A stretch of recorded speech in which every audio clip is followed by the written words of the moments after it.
दास जी जब जगन्नाथपुरी गए तो 3 दिन तक महाप्रभु जगन्नाथ जी को उन्होंने दर्शन नहीं किया। जगन्नाथपुरी पहुंचते ही जगन्नाथ जी का श्री मंदिर देख करके रोने लगे और रोते रोते समुद्र किनारे बैठ गए और जाकर के अपने आप को कोसते हुए रुदन करने लगे। किसी ने पूछा माधव दास जी ने दर्शन क्यों नहीं किया?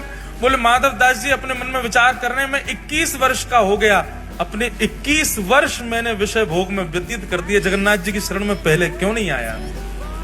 इस उदासी से बैठे जगन्नाथ वहां समुद्र के तट पर जाके और अपने आप को दंड दे रहे हैं। ना कुछ पा रहे हैं, ना कुछ पी रहे हैं, ना कुछ पा रहे हैं, बस एक निष्ठ होकर रुदन करते जा रहे हैं और बार बार स्वयं को कोस रहे हैं। मैंने 21 वर्ष निकाल दिए।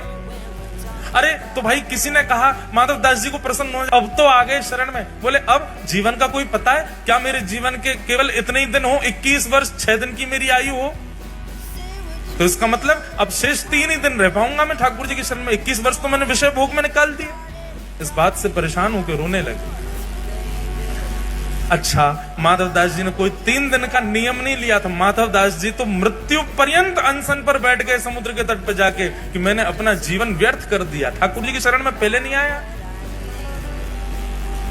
3 दिन बाद महाप्रभु जगन्नाथ जी ब्रह्मवेदी पर बैठे हैं।